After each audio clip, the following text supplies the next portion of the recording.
le journal.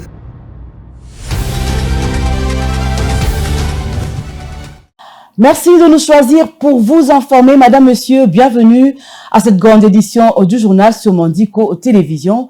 Place à présent au sommaire. Le quartier Mitendi dans la commune de Mongafula risque de disparaître d'ici peu. 7 têtes d'érosion menacent ce coin de la capitale.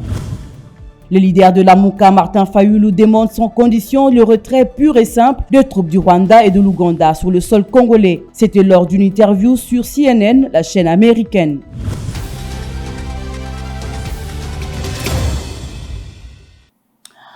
Mitendi dans la commune de Mongafula risque de disparaître d'ici 2030 si l'on y prend garde, suite à l'avancée spectaculaire de 7 têtes d'érosion qui menacent ce coin de la capitale. À cet effet, un cri d'alarme de la population est lancé à l'endroit des autorités de la ville-province de Kinshasa. Vitem Panzou a fait le constat.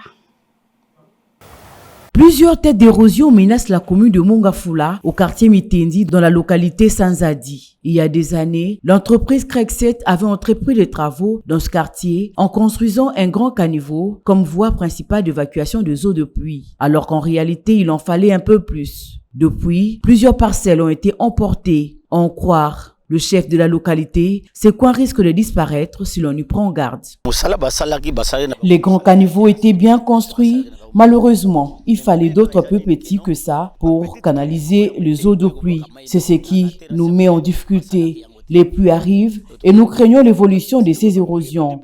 Et d'ici 2030, Mitendi disparaîtra de la carte. D'ici 2030, il va disparaître. Des correspondances ont été adressées aux autorités pour une solution durable, mais sans aucun succès. Nous avons adressé plusieurs correspondances, mais pas de solution. Nous n'avons récolté que des accusés de réception. Nous lançons un appel au chef de l'État qui aide la population. Aussi à Gentili Ngobila, gouverneur de la ville, de nous venir en aide. Cette population de Mitendi lance un SOS à l'endroit des autorités de la ville de Kinshasa, pourvu qu'ils soient entendus. Et puis, le gouvernement de la République, via le ministère des Hydrocarbures, a lancé depuis le 27 juillet dernier les appels d'offres pour l'exploitation de 27 blocs pétroliers et 3 gaziers du lac Kivu, avec un volume estimé à 66 milliards. Avec la dernière sortie médiatique du secrétaire d'État américain John Kerry, plusieurs interrogations surgissent sur ce dossier à plusieurs niveaux des institutions et de certains experts, quant au respect de la procédure de marché et quant à l'expertise utilisée. La rédaction s'est penchée sur le dossier pour vous suivre.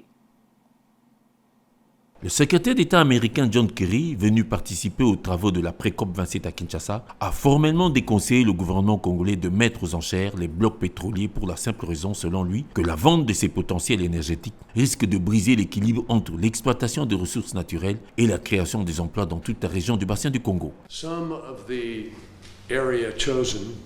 Certaines des zones choisies pour être vendues aux enchères mettent en péril l'équilibre du bassin du Congo. Nous pensons qu'il existe un meilleur moyen de gérer cette situation. Nous sommes préoccupés, mais nous restons persuadés qu'il est possible de créer des emplois et du développement économique sans pour autant mettre en danger des zones sensibles du point de vue de l'environnement, telles que les tourbières. Il s'agit de 27 blocs pétroliers et 3 blocs gaziers dont les appels d'offres lancés au cours d'une cérémonie présidée le jeudi 28 juillet 2022 dernier par le chef de l'État, qui sont évalués à environ 22 milliards de barils de pétrole brut et 66 milliards normomètres cubes de gaz méthane dissous dans les eaux du lac Kivu. Ces 30 blocs devront à coup sûr booster l'économie de la RDC et créer des milliers d'emplois à la population s'ils sont bien gérés. Cependant, les différentes localisations de ces 30 blocs, repartis dans les provinces jusqu'à Kinshasa vers Maluku et Kingakati, posent de nombreuses interrogations dans la société civile, comme dans certaines institutions telles que l'Assemblée nationale, où le ministre des Hydrocarbures, Didier Boudimbu, est invité à venir s'expliquer et répondre sur toutes les procédures engagées par le député national Colel Loubaya, pas convaincu de la transparence des transactions et des relevés sur la catégorisation des blocs. En définitive, il n'y a plus qu'à attendre la suite à l'issue de la plénière de l'Assemblée nationale pour cerner ce dossier à milliards de bruts pétroliers et gaziers qui vont rapporter des milliers de dollars américains au point que les USA interfèrent curieusement en faveur de l'emploi des Congolais, ce qui est surprenant et très bizarre, affaire à suivre. Dans un autre registre, les pays membres de la communauté économique des États de l'Afrique centrale appellent les partenaires occidentaux, plus précisément à une forte mobilisation de leurs contributions financières pour soutenir et accompagner les efforts de la conservation de la biodiversité qu'abritent la plupart des pays de cette sous-région africaine. Cet appel rentre dans le cadre de travaux de la pré-COP 27, dont la déclaration finale dite de Kinshasa réclame un engagement plus actif de toutes les parties prenantes dans la lutte contre le changement climatique. Suivez les détails rassemblés par la rédaction. À un mois de la tenue du grand rendez-vous de la COP 27 sur le climat au mois de novembre en Égypte, les ministres et spécialistes de l'environnement d'une soixantaine des pays ont capitalisé leurs intenses discussions pour résumer quelques contraintes inévitables et exigences indispensables. Du reste, il n'y a pas eu de déclaration finale proprement dite. Mais tous les participants ont formellement identifié l'urgence de l'action climatique du point de vue de la diplomatie. C'est dire que d'autres démarches doivent s'engager entre certains partenaires afin de faciliter des procédures et revoir certains mécanismes liés particulièrement au financement des projets et actions sur les terrains des véritables enjeux qui sont les ressources naturelles et la biodiversité. À cet effet pertinent, les pays de la communauté économique des États de l'Afrique centrale CEAC en appellent à une mobilisation plus élevée des contributions financières pour soutenir efficacement les politiques locales de chaque pays africain concerné ou impliqué et accompagner les efforts de la conservation des espaces et aires à protéger des abus et violations en tous les genres armés et civils. La biodiversité unique de l'Afrique centrale, les ressources animales et minières, à l'origine de nombreuses manigances et calculs, doivent avant tout être la préoccupation de toute la communauté internationale, premier bailleur de fonds pour la protection de ces précieux atouts contre le changement climatique. Ainsi, pour le cas de la RDC, c'est clair que lutter pour sauver la planète ne peut se distinguer de sa lutte contre la pauvreté. Sinon, à quoi ça sert d'engager des milliards de dollars pour équiper des projets et des experts alors que les communautés autochtones sont extrêmement démunies? La tenue de la pré-COP 27 à Kinshasa est un signal fort pour la RDC qui retrouve sa place de leader en matière de changement climatique au monde.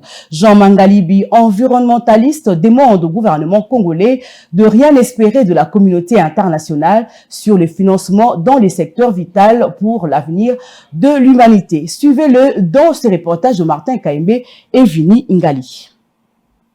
Le gouvernement congolais, sous le leadership du chef de l'État Félix Tshisekedi, est à féliciter pour la tenue de la pré-COP 27 à Kinshasa, compte tenu de la position de la République démocratique du Congo en matière de la conservation du climat. Affirmation de Jean Mangalibi, écologiste et spécialiste en environnement. À ces gens d'assises qui commencent à se tenir dans notre pays. Avant, c'était plutôt les autres pays qui n'avaient pas les gabarits du Congo, parce qu'aujourd'hui le Congo a pratiquement plus de 45% des forêts en Afrique. On voyait que souvent ces pays d'assises, c'était si pas au Cameroun, c'est au Congo-Brazzaville. Et voir que maintenant c'est dans notre pays, ça c'est quelque chose à féliciter. En sachant qu'aujourd'hui nous sommes les pays solutions, on est les premières réserves stratégiques mondiales. Or il y a de cela 3 ans, on était les deuxièmes. Ça montre que nous avons une très grande responsabilité et à recevoir des pareils acides, ce n'est pas une mauvaise chose. Jean Mangalibi reste sceptique quant aux promesses de la communauté internationale, celle de financer la contrepartie en matière de la conservation de la forêt du bassin du Congo. Bon, en fait, ce que nous devons savoir, il y a l'impact, on ne doit pas beaucoup espérer. Ça, c'est l'élément que tout pays du tiers-monde doit arriver à savoir. En sachant qu'il y a ça, c'était pratiquement les préparatifs pour la 27e conférence des partis. Il y a eu déjà 26. Et dans les 26, il n'y a jamais eu de retombées. Alors on peut aller faire pression. C'est là où je dis nous devons revoir notre façon de réfléchir. Nous devons arrêter de réfléchir sur les dividendes. Parce que ça va être des promesses que nous n'aurons pas. Nous devons assister dans de pareilles conférences pour savoir exactement comment les choses évoluent. En sachant que nous sommes les leaders aujourd'hui du monde, pays solution, les pays qui doivent équilibrer la planète. La RDC doit travailler dur afin de faire face au défi mondial du changement climatique. Et puis le Rwanda et l'Ouganda doivent retirer leurs troupes de la RDC. Ce sont là les propos de Martin Fayulu lors d'une interview télévisée à la chaîne CNN. Muriel Monsa nous en parle. En ce jour, aux États-Unis d'Amérique, le président de l'ECD, Martin Fayulu, était l'invité du journal télévisé de CNN le mercredi 5 octobre 2022. L'opposant congolais Martin Fayulu a évoqué des questions d'actualité. Selon Fayulu, la RDC est agressée par le Rwanda et l'Ouganda. L'unique solution à ces violences est de mettre en place un état de droit, l'intégrité territoriale, la cohésion nationale et une bonne gouvernance. Aujourd'hui, les violences viennent des pays voisins, principalement du Rwanda et de l'Ouganda, et aussi du Burundi. Et nous pouvons arrêter tout cela si nous avions une armée. Ainsi, Martin Fayulu propose donc 4 solutions pour sortir la RDC de cette crise. La solution est ce que nous appelons les conditions préalables. Les conditions préalables sont ces 4 choses. Comment peut-on faire régner la loi au Congo quand toutes les personnes peuvent être punies ou emprisonnées si elles commettent un délit? Deuxièmement, comment peut-on s'assurer l'intégrité de notre pays est présente? C'est quand elle est totalement assurée par les Congolais. Et troisièmement, c'est la cohésion nationale. Tout Congolais doit regarder dans la même direction. Quatrièmement, avoir des bons gouverneurs. Si nous avons des bons gouverneurs, l'argent du Congolais servira à construire les routes, hôpitaux, éducation et autres. Fayulu Madidi continue à affirmer que la violence en RDC vient de pays voisins. Pour une paix durable, le numéro 1 de l'ECD demande au Rwanda et l'Ouganda de retirer leurs troupes de la RDC et à l'ONU de sortir le FDLR et les ADF de la République démocratique du Congo. Poursuivons ce journal à 3 mois de l'année électorale. Le parti membre de l'Union sacrée doivent arrêter la distraction de CGT, la responsabilité sur leur gestion du pays. Ces propos sont d'Alex Dende, cadre du parti politique SID. Ses proches de Martin Fayulu invitent les acteurs politiques de l'Union sacrée d'amener les Congolais aux élections et mettre le moyen pour retrouver la paix à l'est de la RDC. Regardez. Concernant les propos du secrétaire général de l'UDPS, M. Kabouya, sur le parti Ensemble, sincèrement, nous avons très peu de temps à consacrer à ces genres d'inepties. Nous appelons ça ineptie parce que tout simplement, à ces niveaux de responsabilité, on ne peut pas jouer comme ça avec le peuple congolais. Nous sommes outrés de voir qu'au lieu de parler des choses qui sont beaucoup plus sérieuses aujourd'hui, on peut effectivement, l'urgence est dans la sécurité, c'est-à-dire la situation sécuritaire de notre pays, la situation des Bunagana qui est occupée par une armée étrangère. On a la situation de Kwamouth, vous savez, juste aux portes de Kinshasa. On a les Kuluna qui deviennent encore un problème beaucoup plus sérieux. Et tout ça mis ensemble, vous avez l'impression que c'est un cocktail détonnant à 3 mois d'une année électorale. Aujourd'hui, ce qu'il faut, c'est que nous attendons, ou c'est que la population congolaise veut, c'est rétablir la sécurité, c'est récupérer Bunagana, c'est stopper ce qui est en train de se faire au niveau de Kwamouth, c'est remettre de l'ordre à Kinshasa, c'est que le parti prenante puisse se mettre ensemble pour éventuellement parler aussi des élections à venir et se convenir un tout petit peu de règles de jeu. Donc le reste pour nous relève de l'irresponsabilité notoire de ces gens et surtout d'un désordre savamment entretenu à chaque fois que les gens doivent réellement parler des choses qui sont sérieuses. Donc je renvoie dos à dos l'Union sacrée qui est en train tout simplement de nous flouer ou occuper le terrain médiatique pour que les gens ne puissent pas évoquer des sujets beaucoup plus sérieux.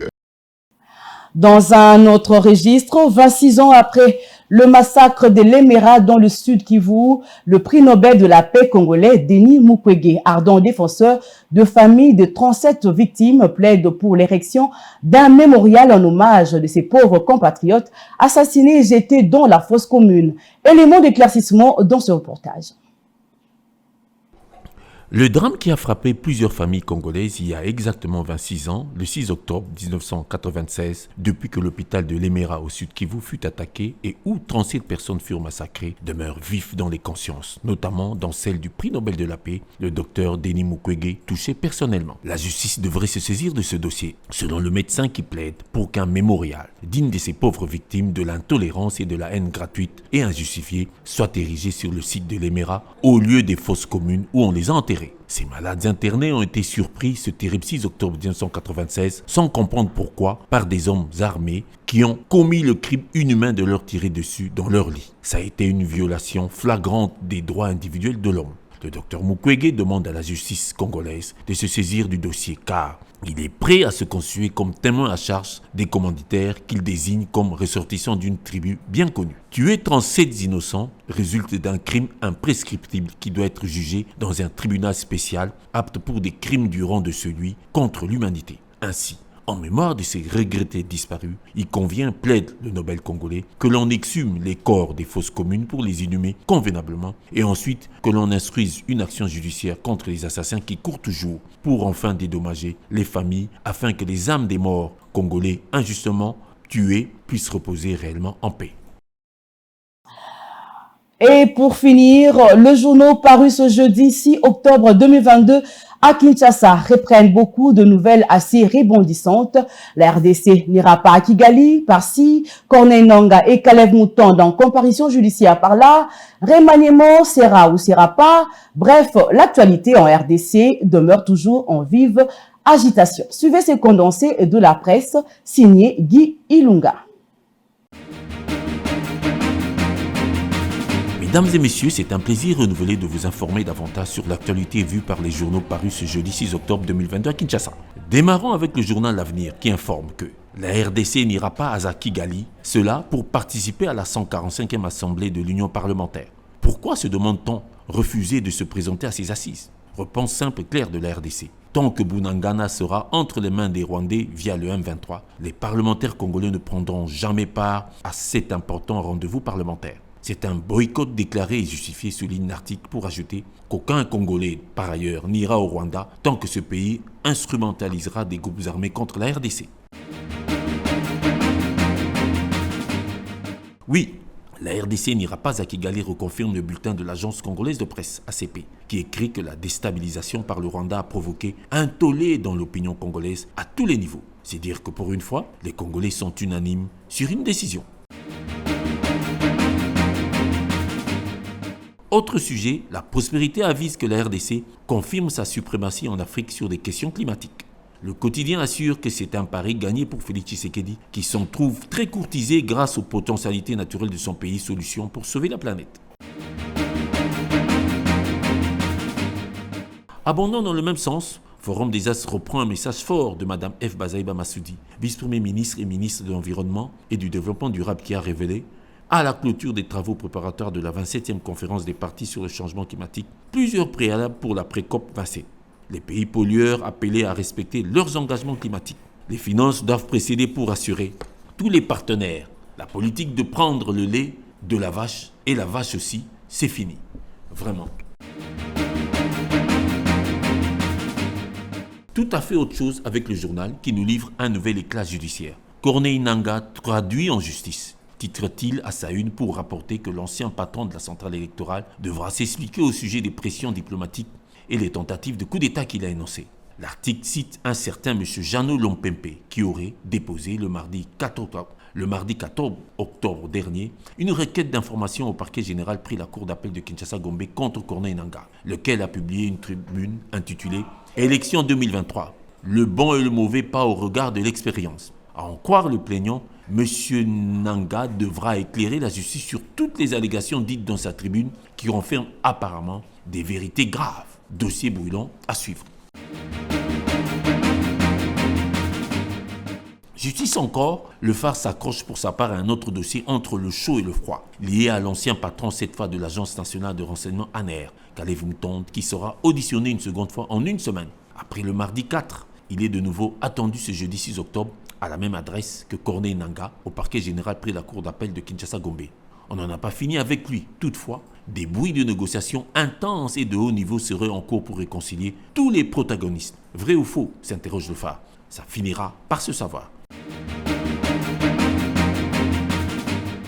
Terminons enfin avec ce drôle de billet aigre-doux d'Africa News qui lâche. Une réincarnation de Lambert Mende en campagne pour remplacer, qui vous savez, Patrick Mouyaya. Cela à l'annonce du remaniement. Le journal Africa News prétend qu'il s'agit d'un forcing et d'un coup bas de la part du concerné. De qui s'agit-il? Le profil est clairement ressemblant à M. Thierry Monsenepo, actuel président de la Ligue des jeunes de la Convention des Congolais Unis CCU, parti de Lambert Mende. Encore une nouvelle à suivre. Merci pour votre attention, mesdames et messieurs.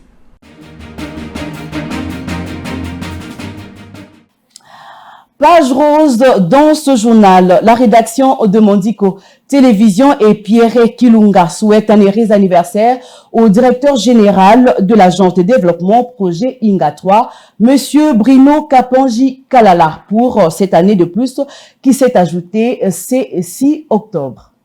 Voilà, c'est par ici que nous fermons cette édition du journal, mais avant de nous quitter, place au rappel de titres. Le quartier Mitendi dans la commune de Mongafula risque de disparaître d'ici peu. 7 têtes d'érosion menacent ce coin de la capitale. Le leader de la Mouka, Martin Fayulu, demande sans condition le retrait pur et simple des troupes du Rwanda et de l'Ouganda sur le sol congolais. C'était lors d'une interview sur CNN, la chaîne américaine. Ce journal est complètement terminé. Merci de l'avoir suivi. Je vous retrouve avec le même plaisir demain pour la grande édition du journal sur Mondico Télévision. D'ici là, bonne détente sur nos antennes.